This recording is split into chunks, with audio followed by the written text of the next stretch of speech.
As batalhas da Guerra Civil foram travadas por vastos exércitos a grandes custos. Algumas cenas deste programa podem perturbar espectadores, recomenda-se cautela. A mesma paixão que construiu nossa nação agora a dilacera. Uma escaramuça que começou acidentalmente explode na batalha mais sangrenta já travada em solo americano. 2 exércitos americanos se enfrentam numa cidadezinha da Pensilvânia. Logo, 50 mil homens estarão mortos, feridos ou desaparecidos. Esta é a história de 8 homens que lutaram nessa batalha de 3 dias, que mudaram os Estados Unidos para sempre.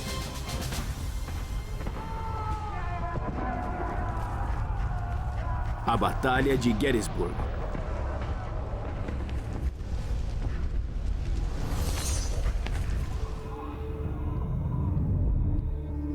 Dois anos após o início da Guerra Civil, o exército confederado invadiu o norte. A 1,5 km de Gettysburg, soldados rebeldes encontraram resistência da União. E a luta que teve início saiu do controle.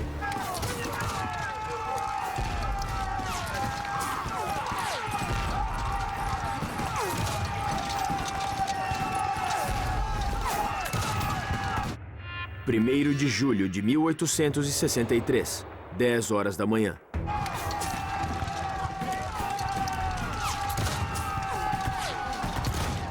O tenente-coronel Rufus Dawes, de 24 anos, lidera o 6º Regimento da Brigada de Ferro de Wisconsin. É a tropa de choque do Exército de Potomac. 420 voluntários da fronteira oeste, que enfrentam os confederados em Antietam. São vigorosos e experientes. Os confederados têm o dobro de homens, mas Dawes e seus soldados os colocaram para correr.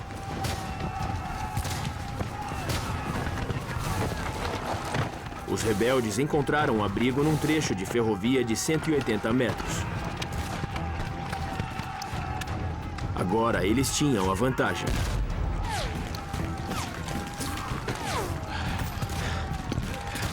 No começo eu achei que eles tinham recuado, mas vi que estava enganado. Quando começaram a tirar em nós a partir do abrigo na ferrovia. Para Dawes, recuar era impensável.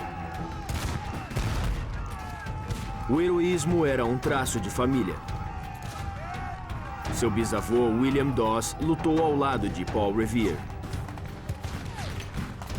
As últimas pessoas com quem você ia querer encontrar num campo de batalha eram Rufus Dawes e seus homens. Os soldados do Oeste eram aguerridos. Ele era aguerrido e, o mais importante, ele era muito experiente. Nada substitui isso num campo de batalha.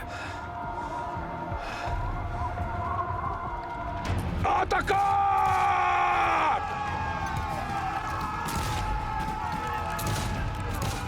Eram apenas 175 metros até a ferrovia. Dawes perderia um homem para cada metro que avançavam. Todo o campo atrás de nós estava cheio de homens que tombavam em agonia e morriam no chão.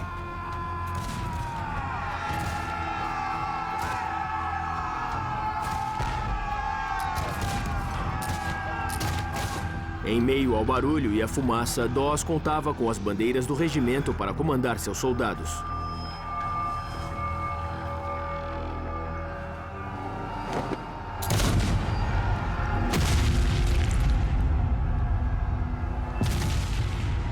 Mas bandeiras são como ímãs para o fogo inimigo.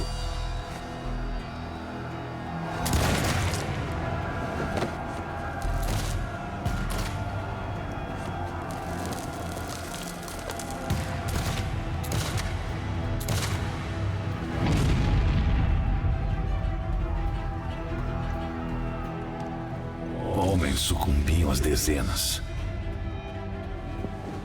Mas os rapazes se reuniam em torno das bandeiras e seguiam em frente.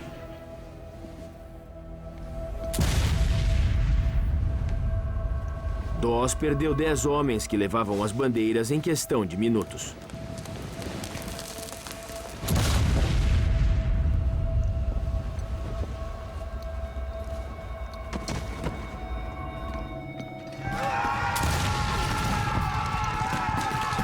Finalmente, a bandeira confederada estava ao alcance dos homens da brigada.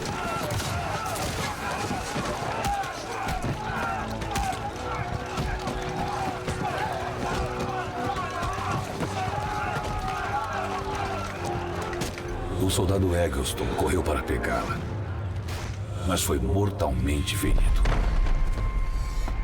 O soldado Anderson, furioso com a morte de seu bravo e jovem camarada, com um golpe terrível, rachou o crânio do rebelde que atirara em Eggleston.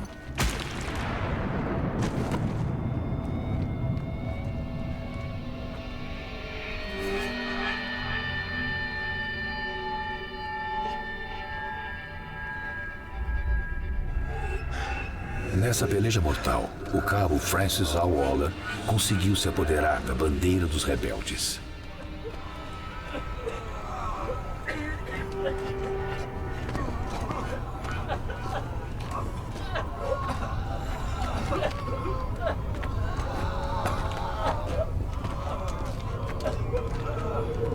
Todos vocês, larguem os mosquetes! A luta terminou em menos de 20 minutos.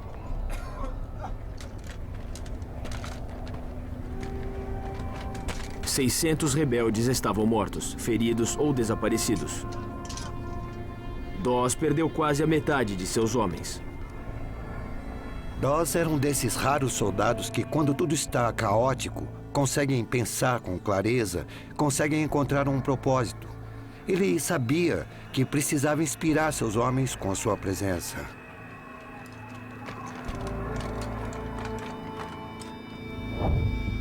Mas a vitória de Dawes na ferrovia foi uma exceção. Em toda a região de Gettysburg, 28 mil soldados rebeldes esmagavam 20 mil soldados da União.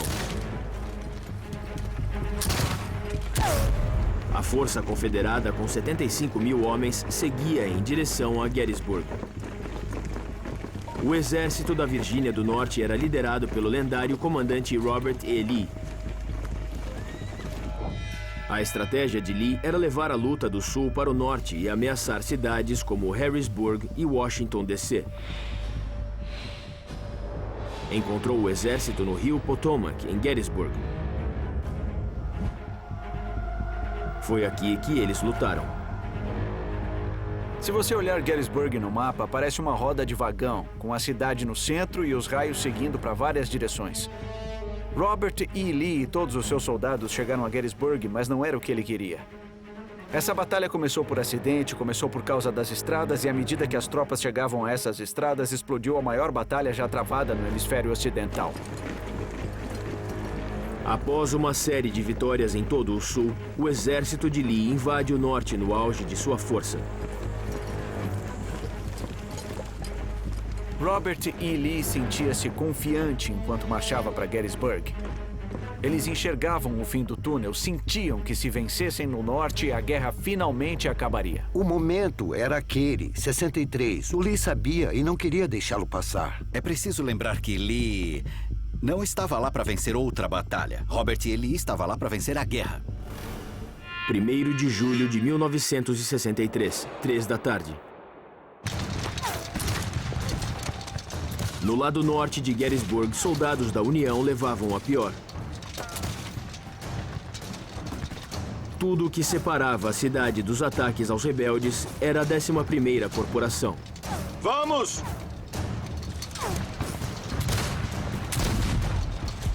Entre eles, o sargento Amos Humiston, ex-baleiro e pai de 3 filhos. Ele se alistou depois que o presidente Abraham Lincoln pediu 300 mil recrutas.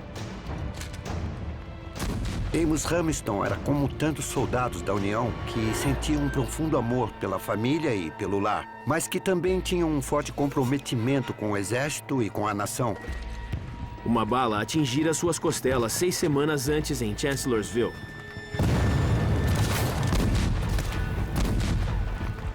Tudo que eu peço é morrer na batalha como um homem.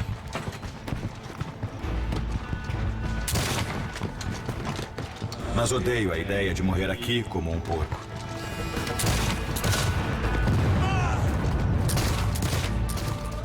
As chances estavam contra ele. Fogo! Quem abria fogo contra a 11ª Corporação da Colina sobre a cidade era o Tenente-General Dick Ewell, recém-designado por Lee. Teimoso, excêntrico, profano. Ewell perdera a perna esquerda combatendo a Brigada de Ferro um ano antes na segunda batalha de Bull Run. Agora ele queria vingança. Fogo!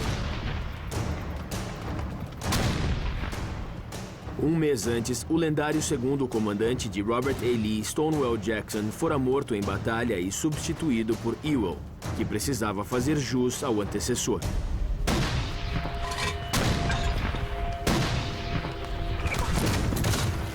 Mas naquele dia, Ewell colocou o inimigo para correr. Após sofrer 9.000 baixas, os soldados da União deixaram Gettysburg.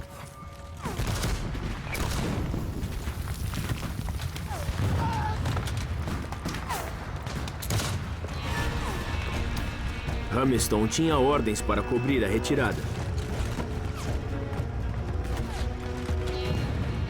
Mas estava sob fogo pesado. Às 4 da tarde, sua unidade voltou para a cidade. Vamos! Mas não tinham para um dia.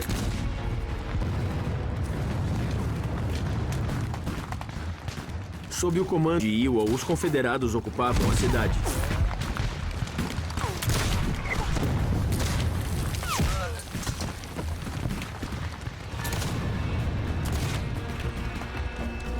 Era a derrota para os rebeldes.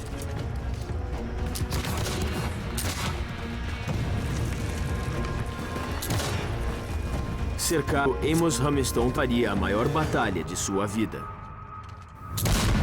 Vamos!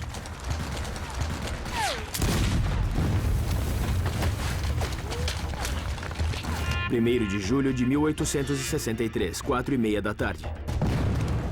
O exército da Virgínia do Norte continuava eliminando os soldados da União com precisão mortal. Após somente 10 horas de luta, os nortistas recuaram, com 9.000 homens mortos ou feridos. Os rebeldes estavam perto da vitória que Lee almejava. A cada batalha de Lee, a cada vitória conquistada, o que ele não conseguia era destruir o exército de Potomac. Ele apenas gastava capital, sem nenhum efeito estratégico. Lee sabia que o tempo passava e queria continuar lá para destruí-los. O sargento Amos Hamilton arriscou a vida cobrindo a retirada da União. Enquanto os soldados confederados tomavam a cidade. Dos 270 homens no regimento de Hamilton, apenas 18 não haviam sido mortos, feridos ou capturados.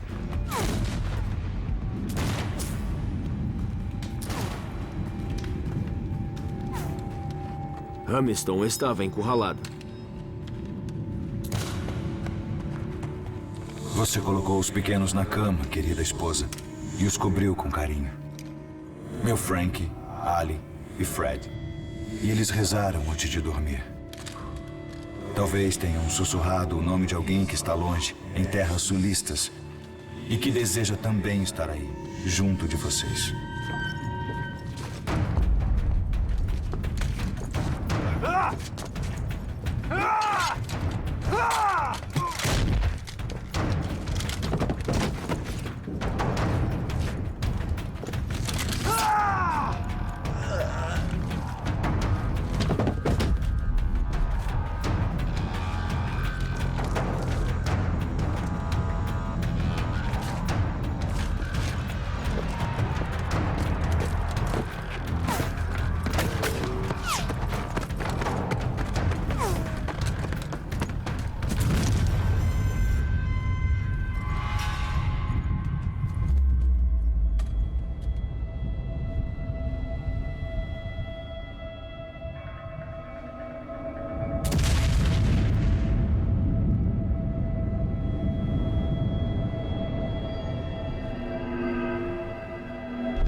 Quando essa rebelião cessará? Quando essa maldita guerra terminará? E nós reencontraremos nossos entes queridos, para nunca mais nos separarmos.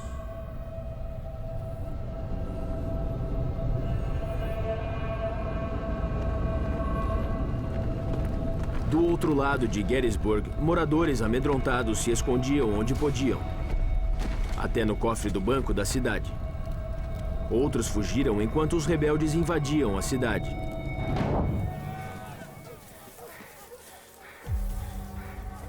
Especialmente negros, que não queriam ser capturados pelo exército rebelde.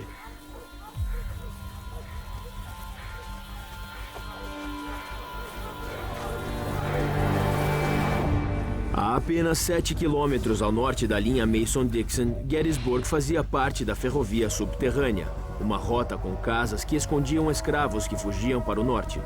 Iam para cidades como Nova York ou Filadélfia, onde aliados lhe davam alimento e proteção. Quando pegos, as represálias eram brutais. Tinham as orelhas ou os tendões cortados. Não era para menos. Os escravos eram a maior fonte de proventos dos Estados Unidos. Apenas a população de escravos do Sul valia mais que todas as ferrovias, fábricas e bancos dos Estados Unidos juntos. Um negócio que valia mais de 3,5 bilhões de dólares. A riqueza do Sul dependia quase totalmente das pessoas que estavam escravizadas. Seja em termos de direitos ou em termos dos aspectos políticos, tudo aponta para a escravidão. A escravidão está no centro de tudo que causou a Guerra Civil. Ao cair da noite, a bandeira confederada tremulava sobre Gettysburg.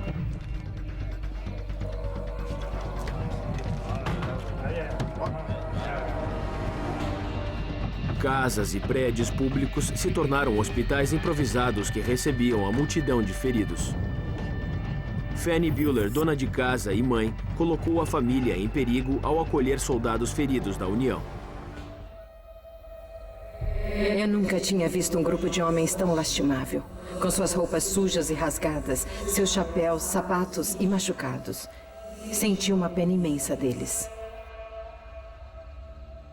Até então, a enfermagem, ofício sangrento, sempre fora uma profissão masculina.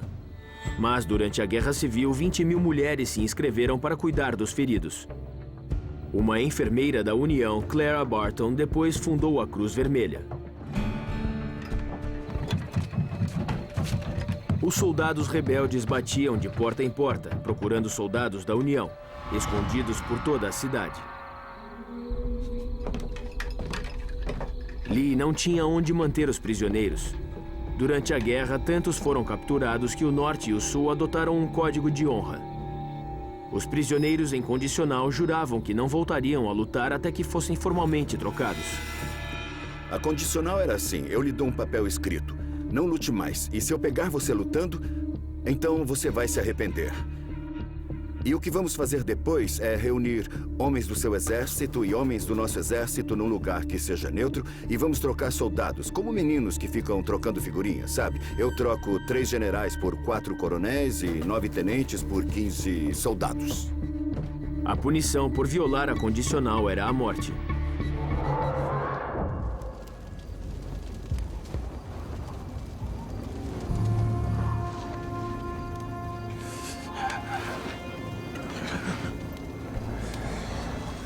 Amos Hamilton estava ferido e sozinho num pátio no meio da cidade.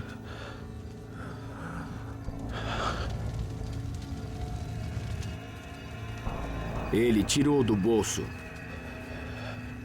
uma fotografia de seus 3 filhos com uma moldura de vidro. Um presente que sua mulher lhe dera antes que partisse para a guerra.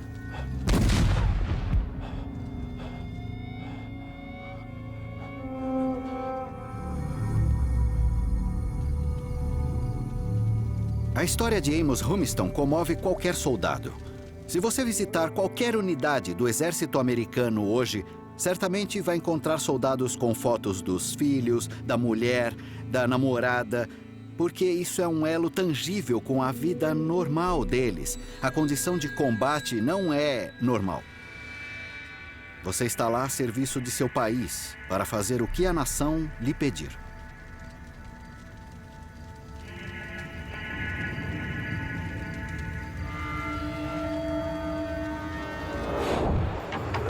Mas os riscos aumentavam tanto para o norte quanto para o sul.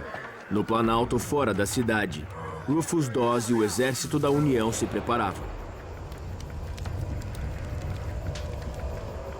Era lá que a Batalha de Gettysburg seria decidida.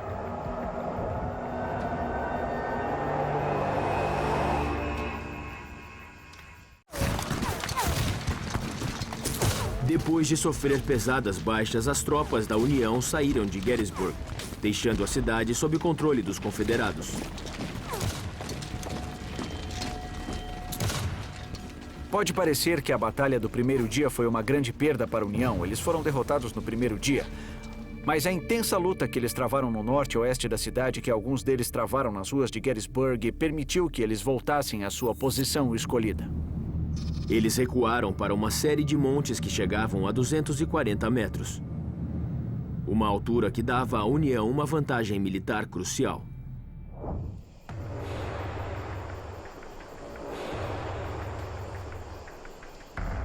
Primeiro de julho de 1863, 9 da noite.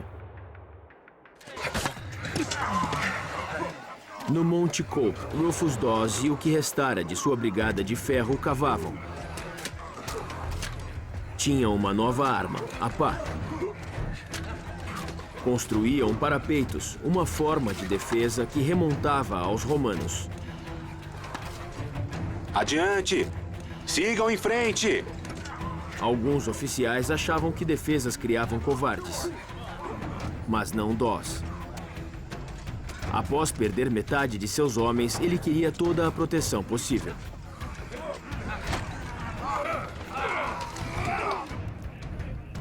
Mais abaixo, Ewell tinha ordens de Robert E. Lee para tomar os montes Cemetery e Cope, mas com seu regimento, se possível. Ewell decidiu esperar reforços.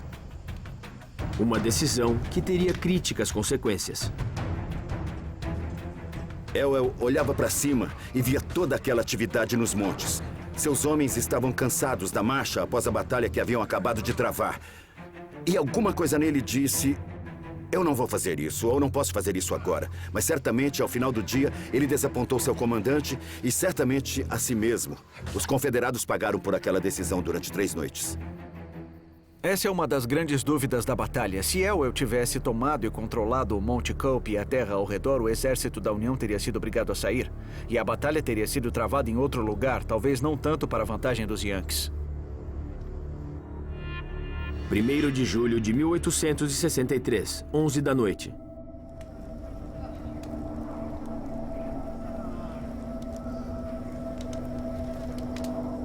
Nos campos ao redor de Gettysburg, dava-se uma sinistra colheita.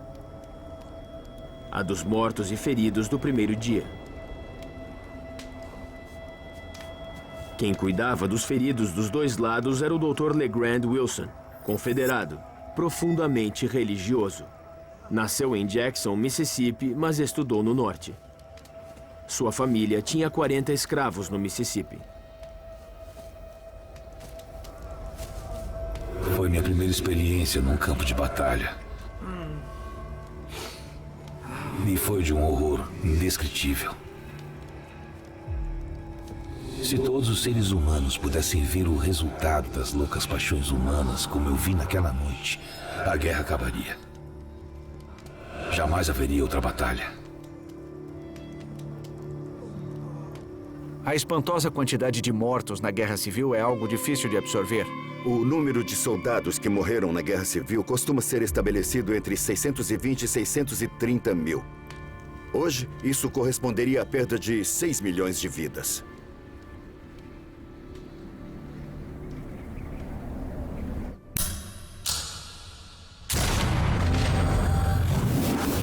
Uma inovação que tornou essa guerra tão mortal foi a bala mini.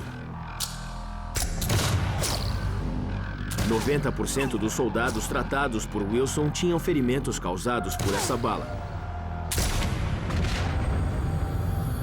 Uma base oca e ranhuras estabilizavam sua trajetória e a tornavam mais precisa.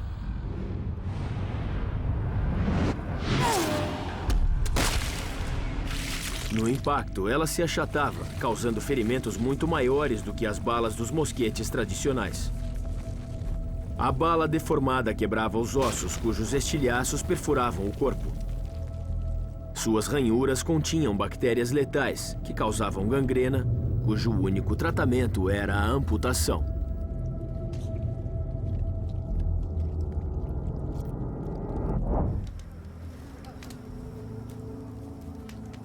Os negros carregavam as macas. Alguns escravos usaram a invasão como uma chance para fugir. Até o final da guerra, 500 mil de escravos fugiram para o norte. 150 mil se alistaram no exército da União.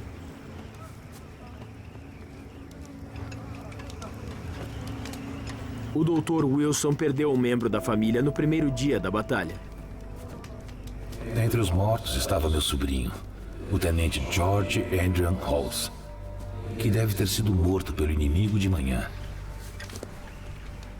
Seu fiel criado Stephen foi ao campo de batalha, procurou e achou seu corpo. E o levou para o hospital para ser enterrado. Membros da mesma família serviam juntos, e por isso lutavam com tanto ardor. Em alguns estados, 1/4 ou mais dos militares mais velhos morreram na guerra, e centenas de milhares foram feridos.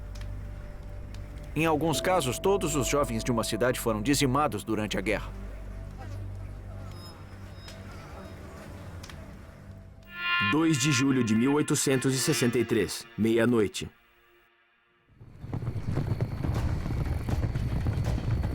Os montes ao redor de Gettysburg. No ano anterior, o presidente Abraham Lincoln demitiu 5 comandantes do Exército da União. O 6º comandante, George Meade, orgulhoso, explosivo, formado em West Point como Robert E. Lee, estava há apenas 3 dias na função. Quando o mensageiro chegou com a notícia de sua promoção, ele pensou que estava sendo preso.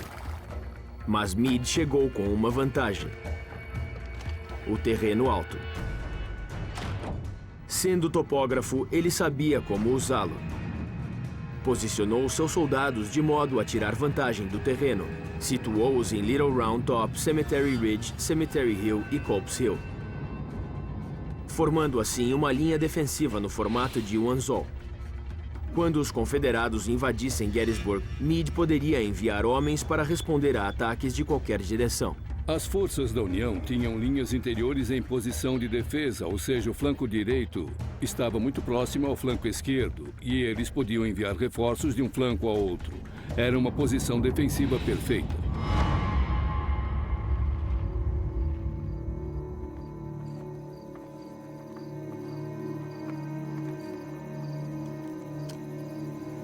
Os soldados rebeldes na cidade não repararam em Amos Hamilton. Mortalmente ferido, ele se preparava para morrer sozinho, apenas com a fotografia de seus filhos. Como eu gostaria de vê-los. Ver a mãe deles mais uma vez. Espero que possamos voltar a nos ver um dia. Quando eu os vir, direi bem mais do que consigo agora. Comportem-se. Então, adeus. Amos Hamilton sangrou até a morte, sem identificação.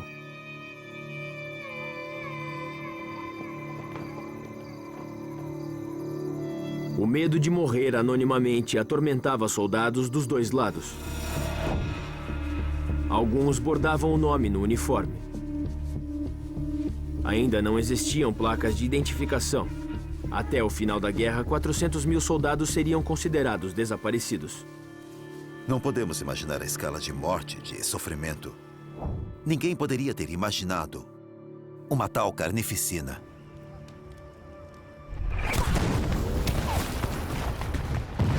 O segundo dia em Gettysburg trouxe mais devastação e um ousado ataque rebelde. Em jogo, a vitória em Gettysburg ou talvez na Guerra Civil. –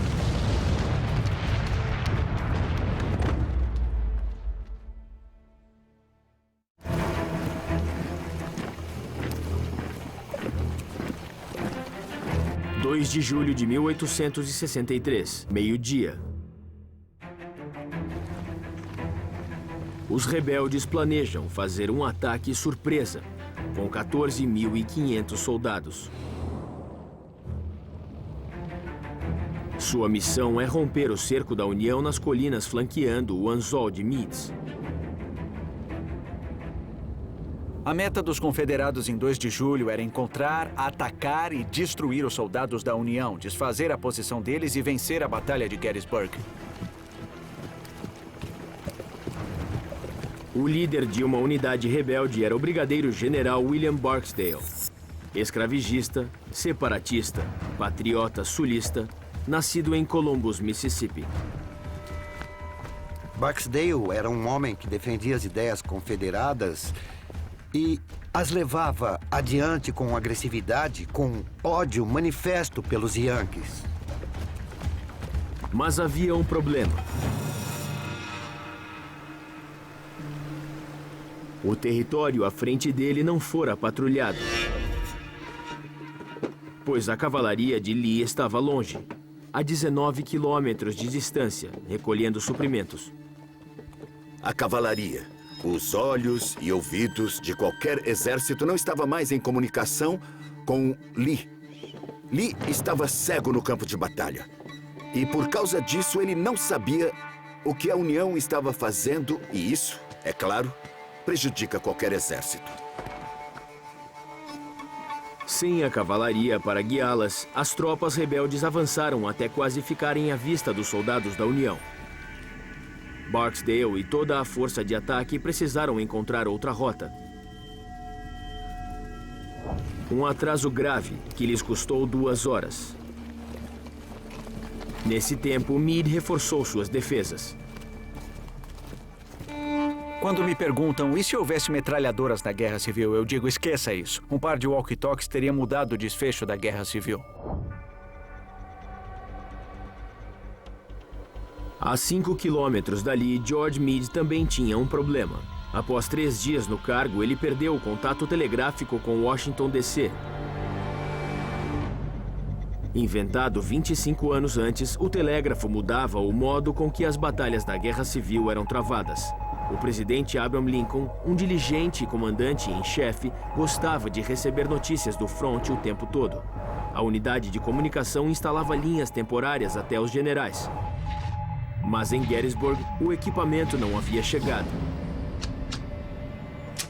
E os rebeldes haviam cortado as linhas. Durante esse tempo todo, ele devia pensar: Lee nos venceu muitas e muitas e muitas vezes. Se nos vencer em Gettysburg, ninguém estará entre ele e o Capitólio. Só ele. Ele não pode perder. Para enviar ordens ao fronte, Meade usou uma inovação baseada no código Morse. A sinalização com bandeiras. Ao agitar as bandeiras, formavam letras, como os pontos e traços do código. Deu certo. Meade detectava os movimentos dos rebeldes e reagia de acordo.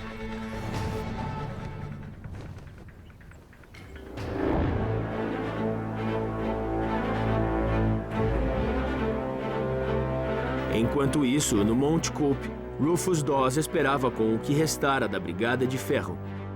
No dia anterior, haviam rechaçado os rebeldes na ferrovia.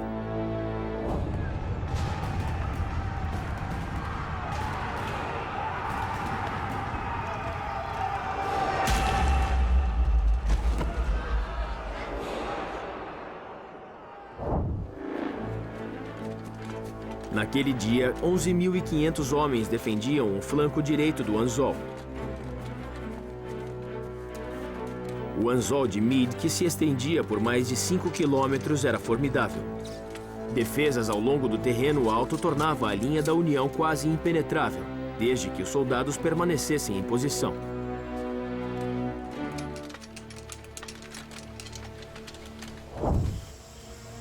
Mas um comandante da União não seguia as ordens de Meade.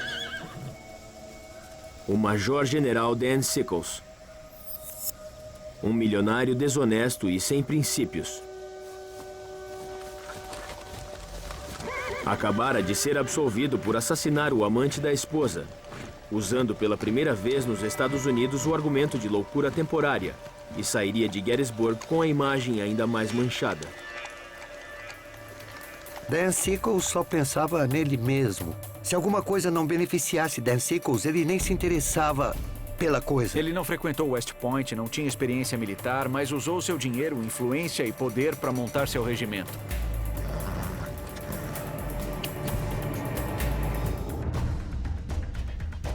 Contrariando as ordens de Meade, Sickles avançou demais com sua terceira unidade, quebrando o anzol e deixando os flancos expostos. Um erro que poderia ter custado à União a batalha e talvez a guerra.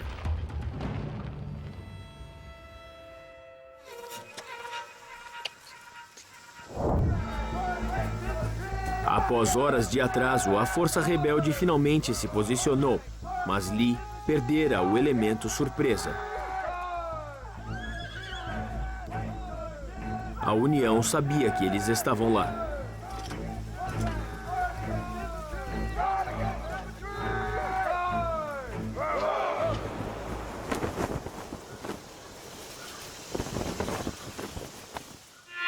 (2 de julho de 1863, 4:30 da tarde.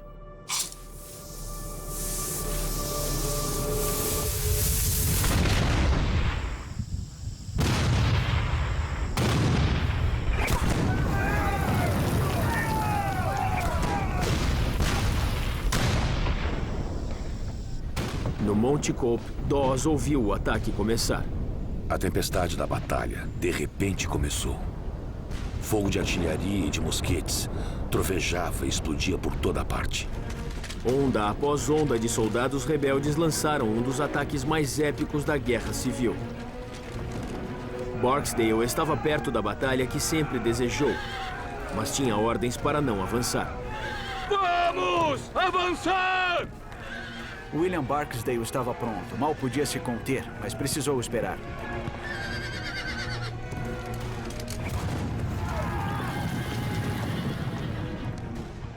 O plano era reunir 10 brigadas confederadas e atacar com 2 de cada vez. Uma brigada atacava o inimigo. Então, 15 ou 30 minutos depois, a seguinte atacava o inimigo. E depois a seguinte e a seguinte. Lutas que agora estão gravadas na história americana. Devil's Den, Little Round Top, Whitfield, Peachy Orchard e Cemetery Ridge.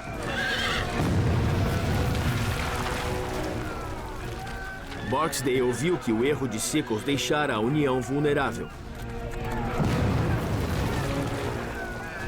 criando a melhor chance para que o Sul conquistasse a vitória. Mas ainda tinha ordens de conter seus homens.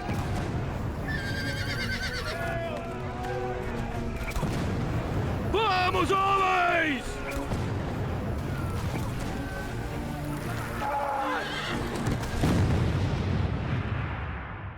(2 de julho de 1863, 5:30 da tarde. 60 minutos haviam se passado, mas o regimento de Barksdale continuava esperando. Os gritos dos rebeldes ecoavam no ar. Cada unidade tinha um som único, feroz, selvagem, assustador.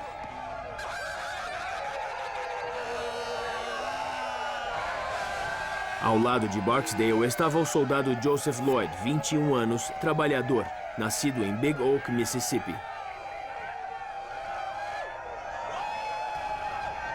Como portava uma bandeira, era alvo fácil para os atiradores da União.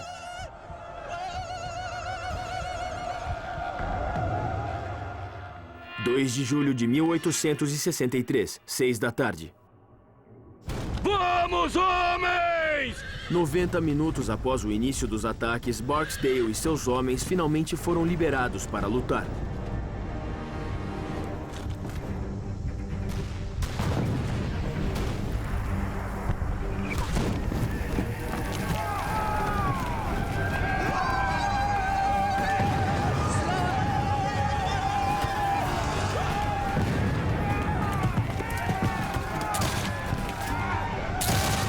Eles se precipitaram em meio ao fogo inimigo, em direção à posição de Sickles.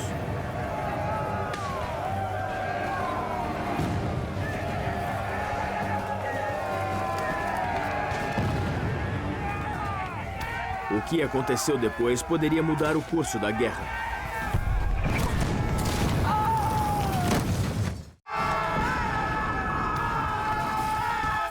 2 de julho de 1863, 6 da tarde.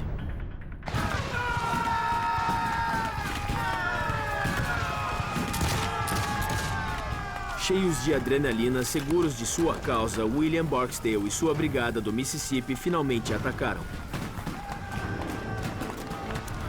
Vamos! Seus 1.600 homens eram parte de uma vasta ofensiva. 21 mil soldados atacavam a linha de Meade desde Little Round Top até Cemetery Ridge. Um ataque definitivo com o fim de vencer a Guerra Civil. A missão de Barksdale era romper as defesas da União em Cemetery Ridge.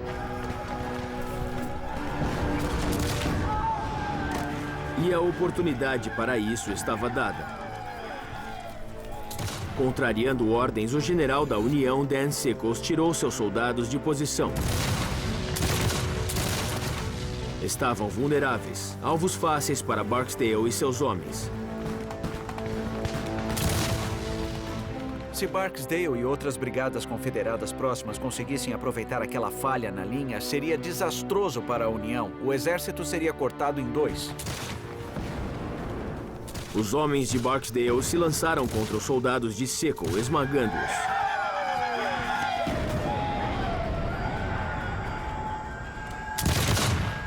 Suas defesas começaram a cair, e toda a linha de Meade poderia sucumbir. William Barksdale e seus homens atropelaram os Yankees. Esmagaram os soldados da União, capturaram várias centenas, se não mais, e depois continuaram a seguir em direção a Cemetery Ridge. Observando do alto do Monte Cope, Rufus Dawes percebeu que o exército estava em apuros. Víamos claramente que nossas tropas perdiam terreno. Milhares recuavam. O suspense e a ansiedade eram terríveis. A linha rebelde avançava. O grito dos rebeldes predominava. A ofensiva de Lee estava dando certo. Ele tinha condições de conquistar a vitória definitiva que buscava. Meade não teve escolha. Retirou 8 mil homens do Monte Cope para rechaçar os rebeldes.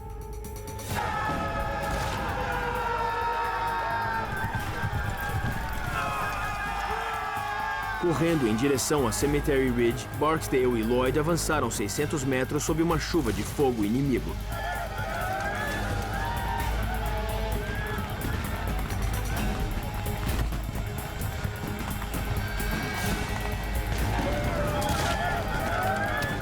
O comandante da União, Dan Sickles, não teve tanta sorte. Uma bala de canhão amputou sua perna.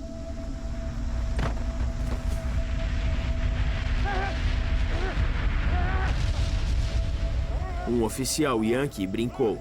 É uma má notícia para Sickles, mas uma boa notícia para a União.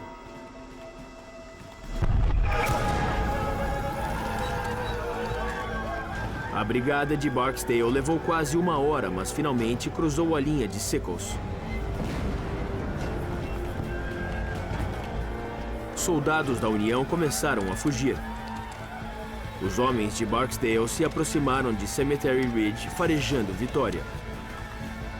Mas avançavam diretamente para mais de 20 canhões da União, a 400 metros de distância, cada um capaz de disparar 2 balas por minuto.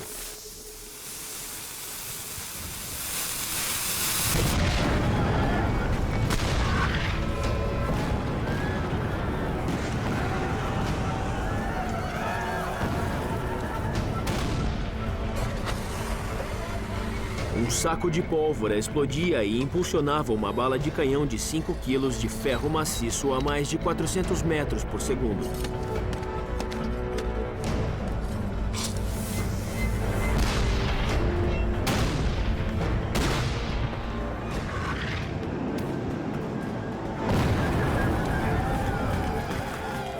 Àquela distância, Barksdale e Lloyd seriam feitos em pedaços.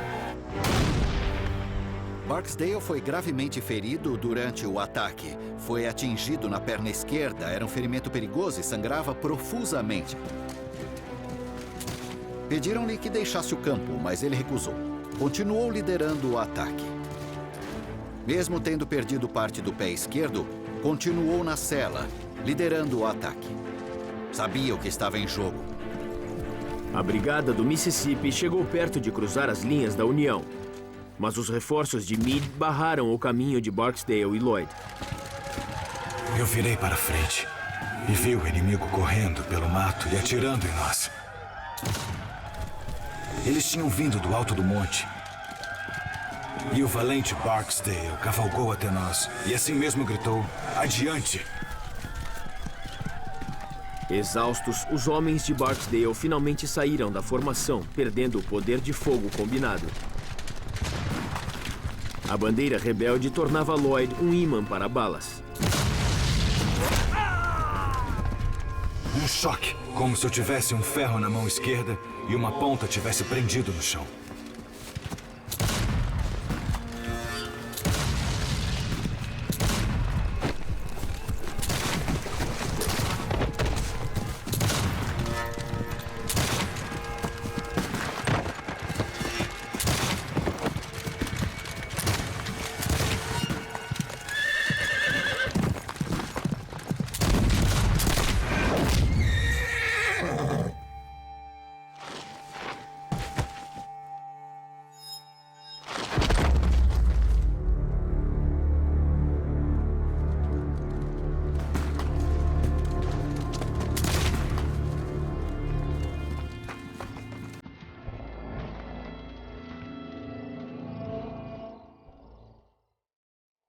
Os soldados da União prosseguiram.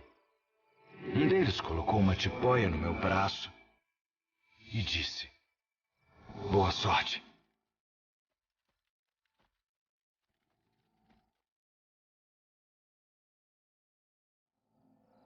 50% dos homens da brigada de Barksdale estavam mortos, feridos ou capturados.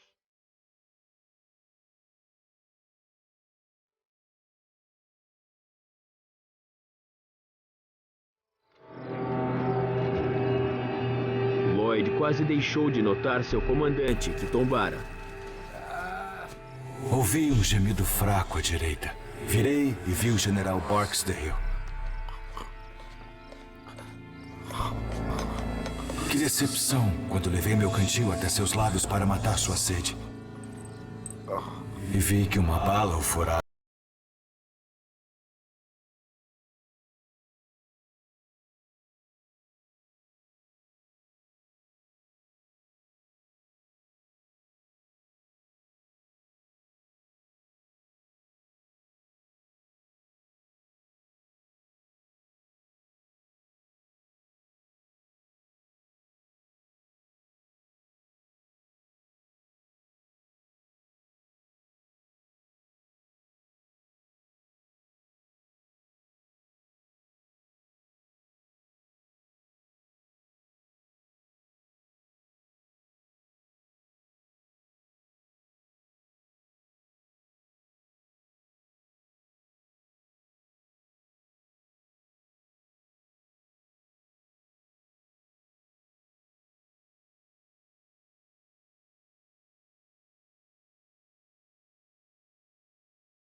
Mas o segundo dia ainda não terminara.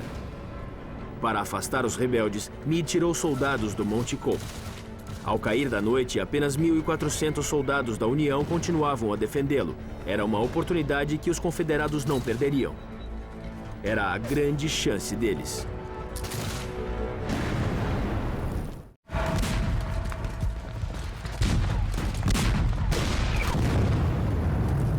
2 de julho de 1863, 8 da noite. No Monte Cope, Robert E. Lee percebe uma nova chance de vitória. Meade tirou 8.000 soldados do monte para repelir o ataque rebelde. Apenas 1.400 soldados haviam restado. Agora 4.500 rebeldes avançam na direção deles.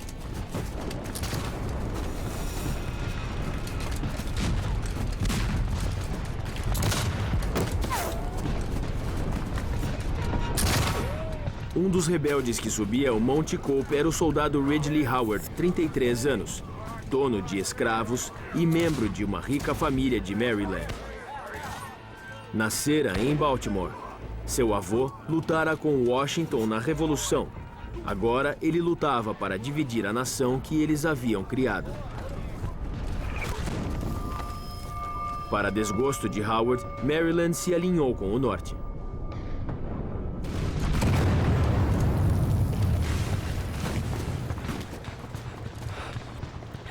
Maryland estava muito dividido na parte leste do estado. A escravidão estava enraizada, arraigada. Ridley Howard vinha dessa economia rural da classe escravagista.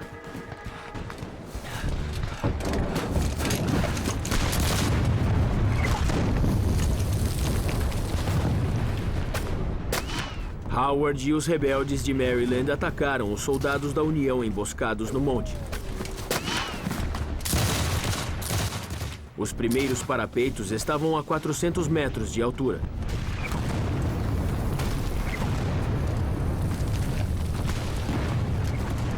Foi um caos. Balas e projéteis voavam em todas as direções.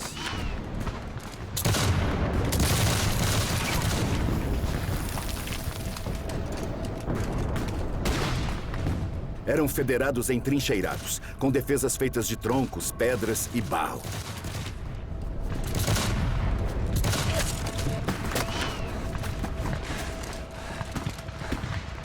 Eles deviam estar pensando, esta é a minha última luta. Eu não vou escapar daqui. Como se manter eficiente assim é isso que faz um verdadeiro herói. Prosseguíamos em costa acima, nossa linha continuamente rompida pelas imensas pedras das quais precisávamos desviar. Howard enfrentava uma luta tão feroz que um rebelde a chamou de matadouro. Não era uma posição nada agradável, com gritos contínuos de que estávamos atirando em nossos próprios homens.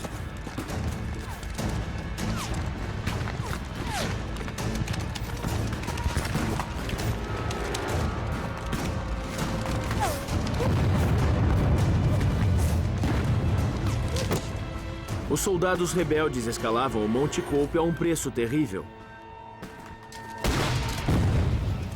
Mas a recompensa valeria a pena. Além do monte estava Baltimore Pike, a principal rota de suprimentos e de retirada dos Yankees. Se os confederados capturassem o Monte Cope, o exército da União teria de desistir. Após 2 dias de batalha, feridos dos dois lados enchiam os hospitais improvisados. Num deles, o soldado Joseph Lloyd estava prestes a perder um braço. Tinha 23 anos e era da brigada de Barksdale. Na Guerra Civil, para cada soldado morto em batalha, 2 morriam após receberem cuidados médicos. A solução mais rápida para a maioria dos ferimentos graves era a amputação. A medicina ainda engatinhava, mas já havia anestesia. O clorofórmio acabara de ser descoberto e a morfina era distribuída generosamente. 1000 galões de uísque também estavam à mão. O cirurgião confederado LeGrand Wilson tratava de soldados feridos desde a noite anterior. O paciente pode ou sentar numa cadeira ou deitar na beirada de uma cama para receber o torniquete. Enquanto um assistente segura a mão, o outro agarra o antebraço.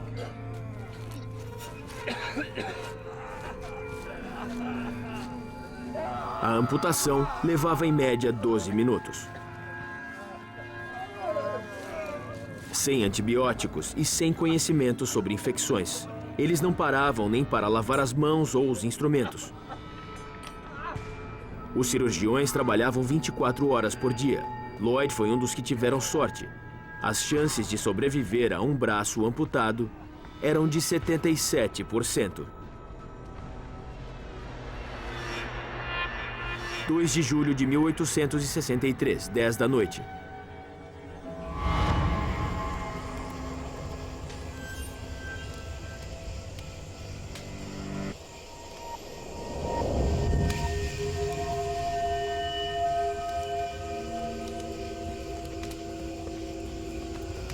Rufus Dawes e seus homens estavam entre os poucos Yankees que haviam restado no Monte Cope.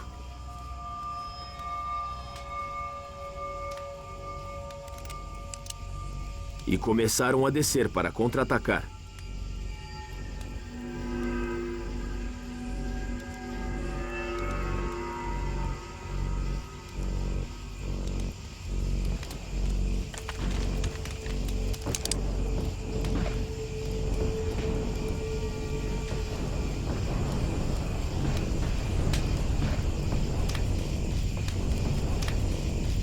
É um ataque! Cuidado!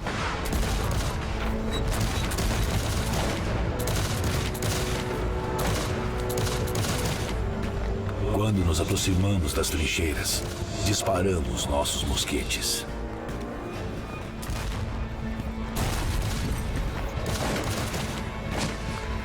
Devido à escuridão e à surpresa de nossa chegada, o inimigo atirou cegamente.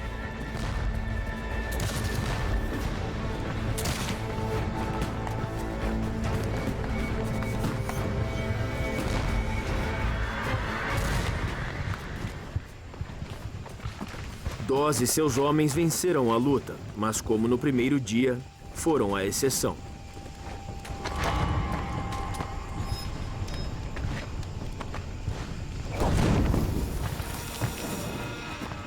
Perto dali, a unidade de Ridley Howard tomou um trecho crucial de defesas e continuou avançando sob fogo pesado.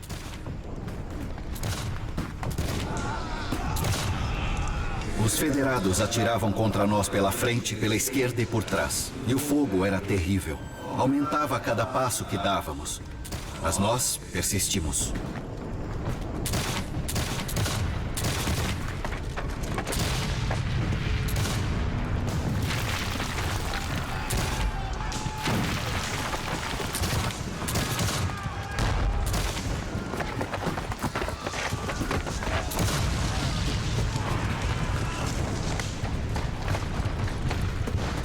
Estavam a apenas 500 metros de Baltimore Pike, uma posição que ameaçaria toda a linha da União. Mas à noite, em terreno desconhecido, uma grande oportunidade foi perdida. Eles estavam na retaguarda do Exército da União, estavam no flanco do Exército da União.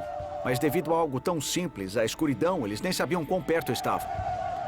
Incapazes de distinguir amigos de inimigos, eles pararam de atirar. Se os confederados tivessem conseguido tomar o Monte Cope na noite de 2 de julho e rompido a linha, teriam tomado o Centro de Comunicações da União em Baltimore Pike, onde também estavam os vagões de suprimentos e a artilharia de reserva. Isso teria forçado Meade a bater em retirada e poderia ter sido uma grande reviravolta a favor dos confederados.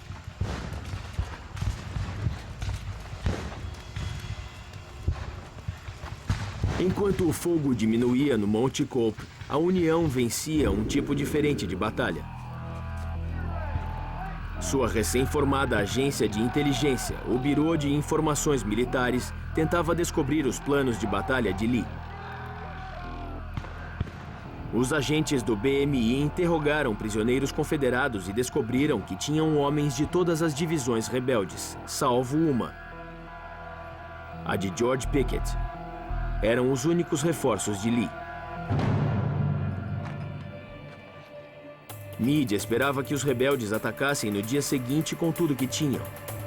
Era bem provável que George Pickett liderasse o ataque.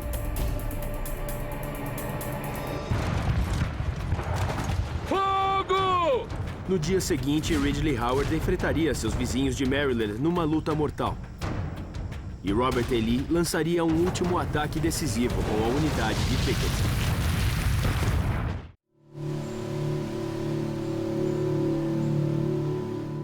– 3 de julho de 1863, 5 da manhã. Gettysburg, terceiro dia, 5 da manhã. A tensão nunca esteve tão alta.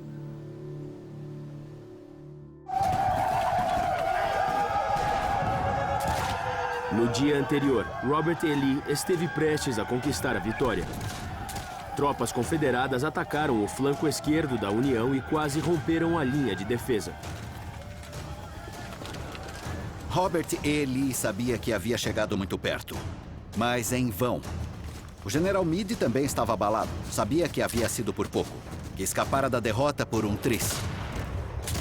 Agora, as tropas rebeldes ganhavam terreno no Monte Cope e ameaçavam a retaguarda da União.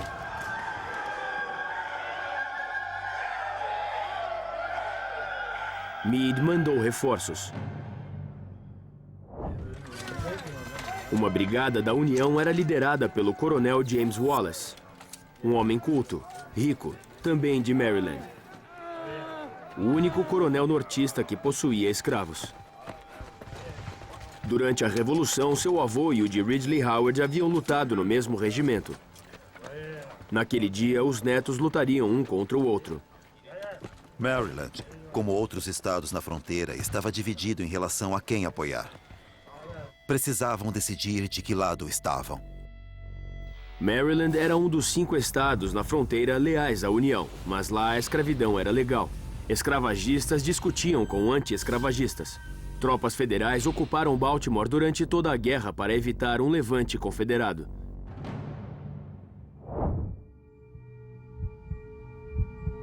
No Monte Cope, a unidade de Ridley Howard preparava-se para atacar. O alvo eram pontos defendidos por soldados federados de seu próprio estado.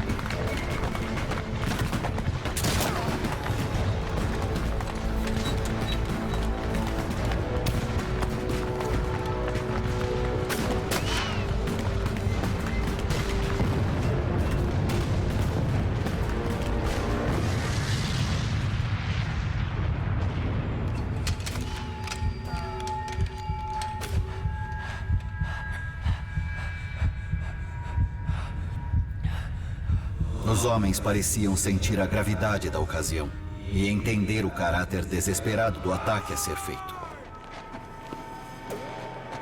Eu pedi a Deus força para cumprir meu dever. Na noite anterior, os rebeldes haviam sido 3 vezes mais numerosos que os federados. Agora, a proporção se invertera.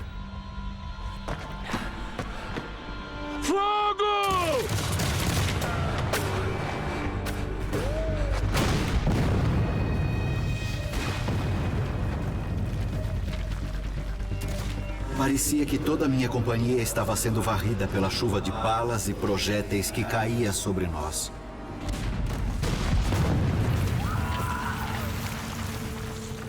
Foi como se um demônio se apoderasse de mim. Eu só tinha um pensamento: vingar meus camaradas. Apontar! Fogo!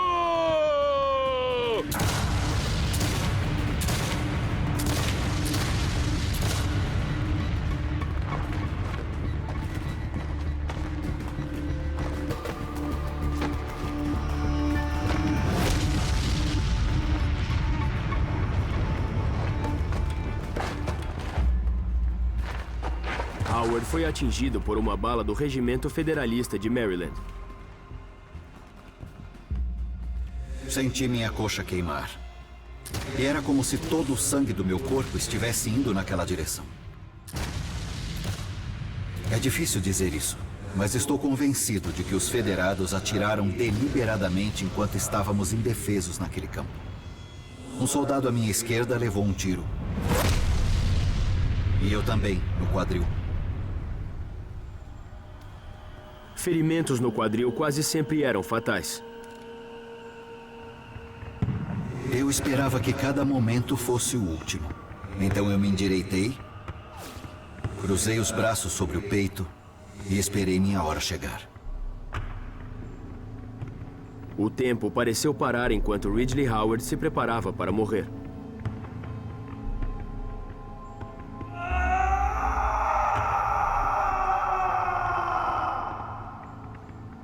James Wallace não deixaria um nativo de Maryland sofrer, não importava de que lado estivesse. Os primeiros confederados de Maryland nos atacaram e foram esmagados. Com pesar, recolhemos nossos velhos amigos e conhecidos e cuidamos deles com cuidado e carinho.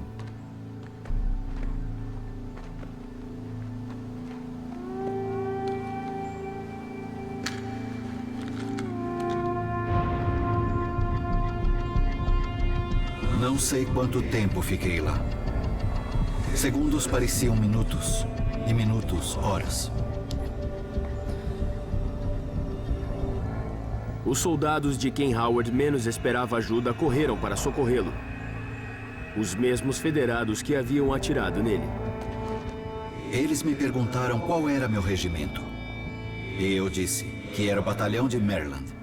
E eles disseram: "Você sabe que está lutando contra seus próprios homens?" Eu respondi sim. E essa é a nossa intenção.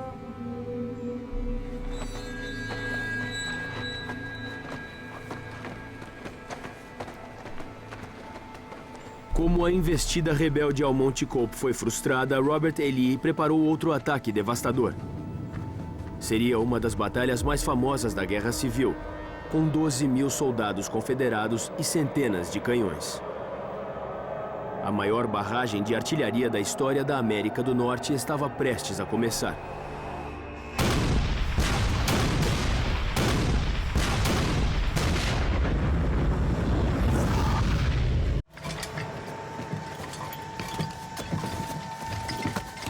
De julho de 1863, 1h10 da tarde. Após 2 dias de ataques e contra-ataques, Robert E. Lee estava prestes a lançar a ofensiva que decidirá a Batalha de Gettysburg e o curso da guerra.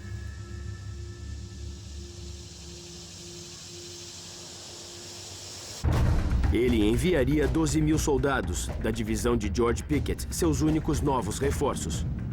A missão era atacar o centro da União e dividir o exército do Potomac em 2.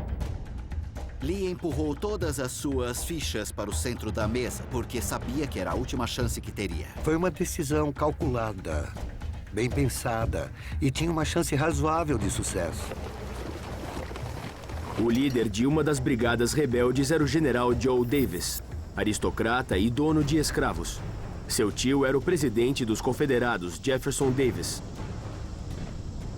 Sua cidade natal, Vicksburg, no Mississippi, estava sob cerco da União.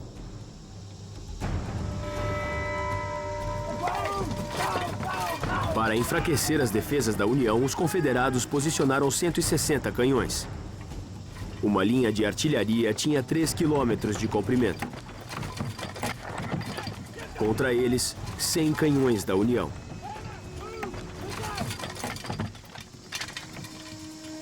Fazia 31 graus e o calor era brutal.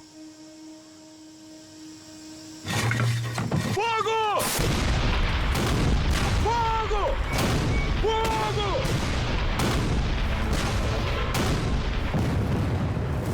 Era a maior barragem de artilharia da história do hemisfério ocidental.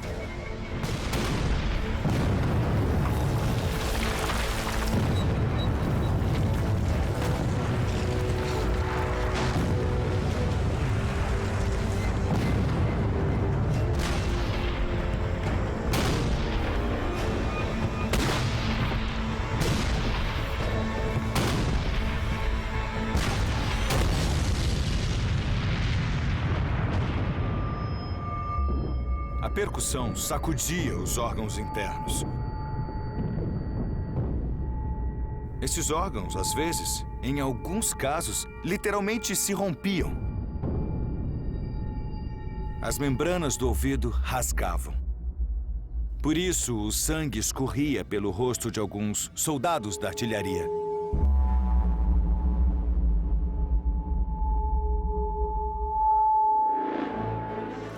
A barragem da artilharia era ouvida em Harrisburg, na Pensilvânia, a 65 quilômetros de distância. Cessar fogo! Cessar fogo! Cessar fogo! Para que Lee pensasse que danificaria a artilharia da União, os comandantes ordenaram um cessar-fogo. Às 3 da tarde, a artilharia confederada também parou de atirar. Uma calma sobrenatural reinava sobre o campo de batalha. A fumaça do bombardeio ainda pairava naquele dia sem vento. Os Yankees esperavam um ataque violento dos sulistas. Os sulistas sabiam o que tinham que fazer e o que enfrentariam, e deve ter sido um momento tenso enquanto eles se olhavam através do campo.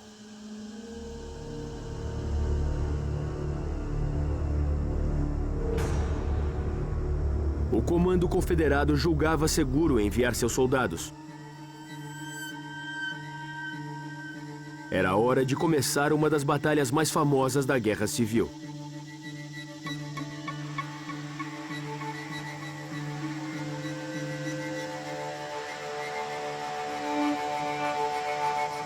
Avançar! Joe Davis e seus homens começaram a avançar. Era parte de um ataque rebelde que se estendia por 1,5 km.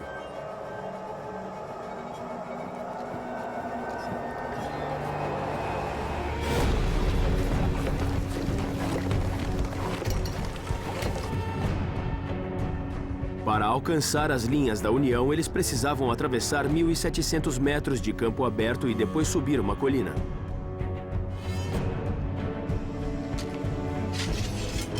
Mas o que os líderes confederados não sabiam era que a artilharia da União ainda tinha muito poder de fogo.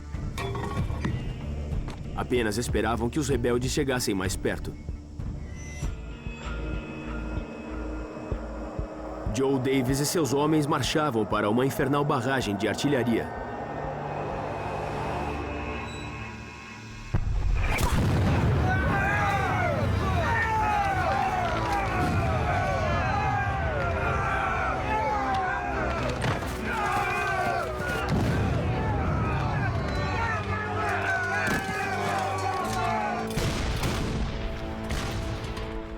Primeiro, o canhão rifle de artilharia, feito com 4 camadas de 11 centímetros de ferro fundido.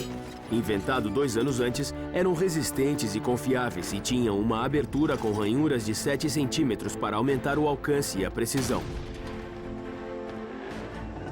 O canhão disparava balas que explodiam no momento do impacto. Projéteis e estilhaços explodiam sobre a cabeça dos inimigos.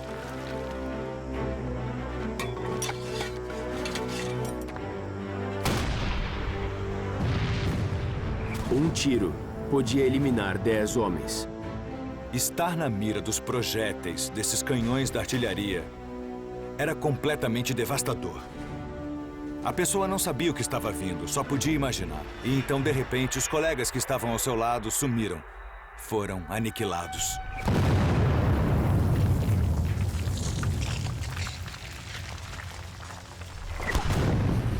Parar para responder o fogo em campo aberto era suicídio.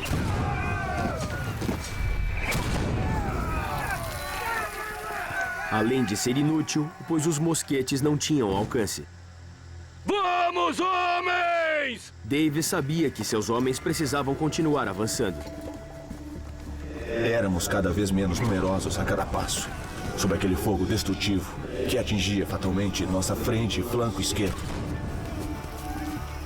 Os soldados mostravam grande calma, dispostos a avançar sem parar, fechando os intervalos em suas fileiras.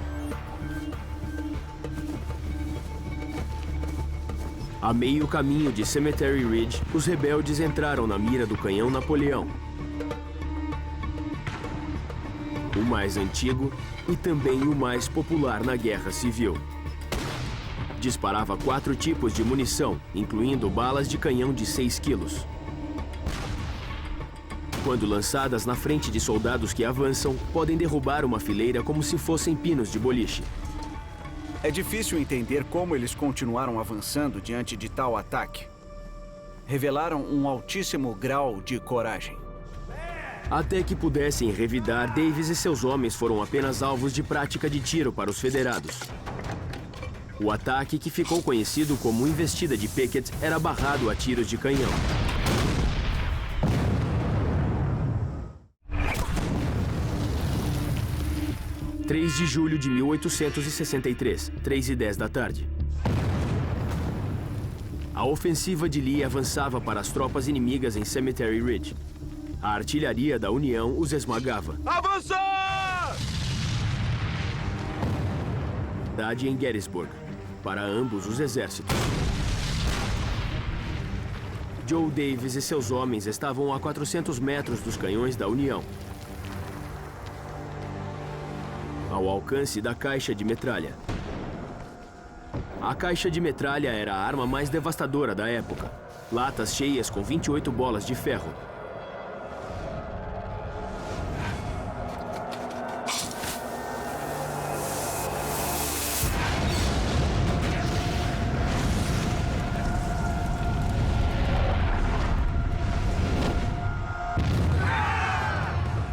A caixa explodia, lançando as bolas de ferro sobre os inimigos a centenas de metros por segundo. A caixa de metralha transformou o canhão numa gigantesca espingarda. Era capaz de eliminar 20 homens por vez, se não mais. Eles eram totalmente dilacerados. Cabeça, braços, pernas. E era muito desesperador para os outros soldados testemunharem tal cena. 3 de julho de 1863, 3h15 da tarde. Davis reagrupou seus soldados numa estrada de terra a 200 metros da linha da União. Agora estavam ao alcance dos mosquetes dos inimigos.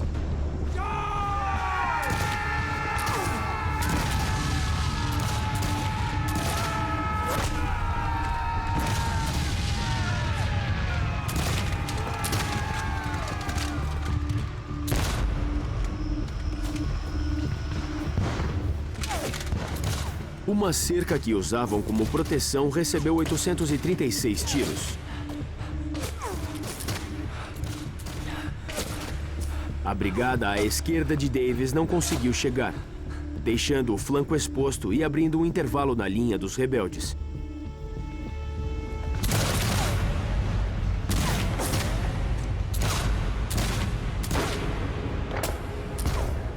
Alguns homens de Davis conseguiram chegar à linha da União e plantaram sua bandeira no chão.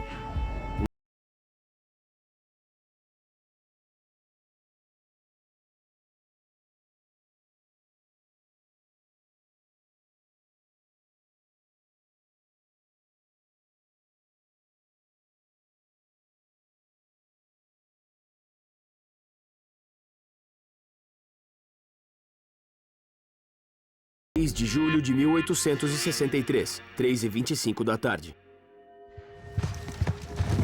Numa curva da linha da União, soldados rebeldes de George Pickett conseguiram passar para o outro lado sobre o muro. Os atiradores yankees atiraram a queima-roupa.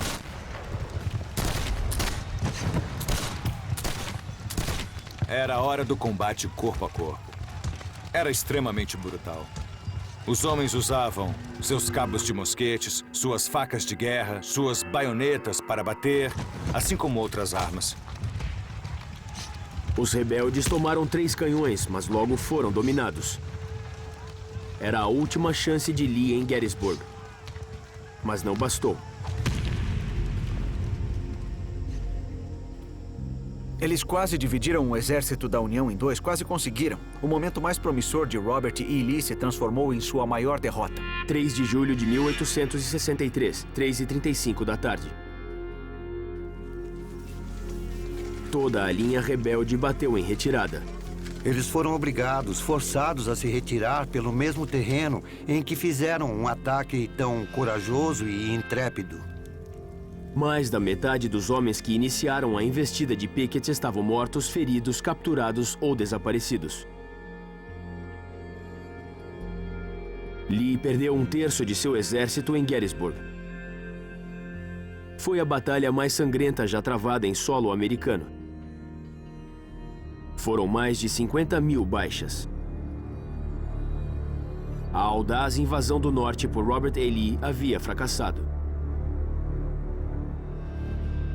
4 de julho de 1863. Dia da Independência. Rufus Dawes, da Brigada de Ferro, completava 25 anos.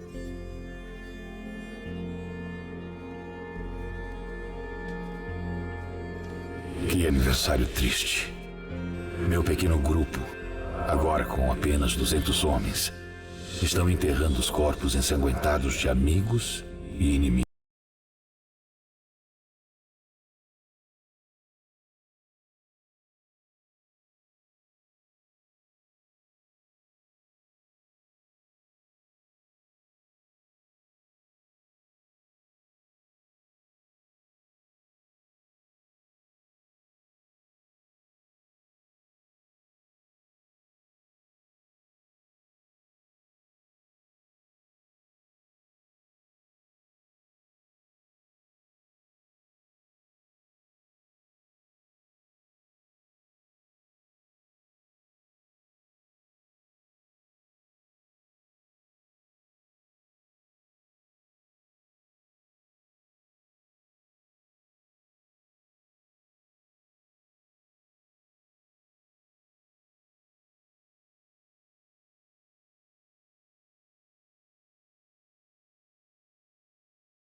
Deixou o exército em 1864, com sintomas que lembram a síndrome do estresse pós-traumático. Seu filho Charles se tornou o 30º vice-presidente dos Estados Unidos da América ao lado de Calvin Coolidge. Joe Davis despertou para a notícia de que sua cidade natal, Vicksburg, fora tomada por Ulysses S. Grant. Adoeceu gravemente, mas manteve o comando. Acompanhou Lee até Appomattox, para a rendição formal do Sul.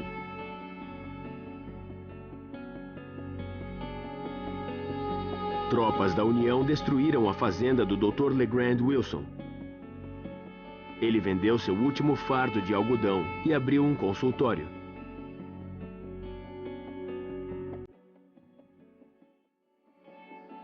Ridley Howard se recuperou e voltou para a guerra. Perdeu uma perna em Cold Harbor em 1864. Segundo a lenda, seu fantasma ainda assombra sua casa em Baltimore.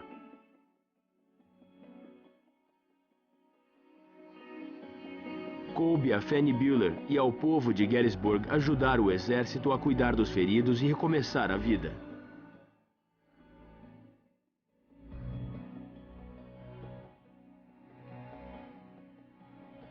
A cidade de Gettysburg foi tomada durante meses pelos feridos.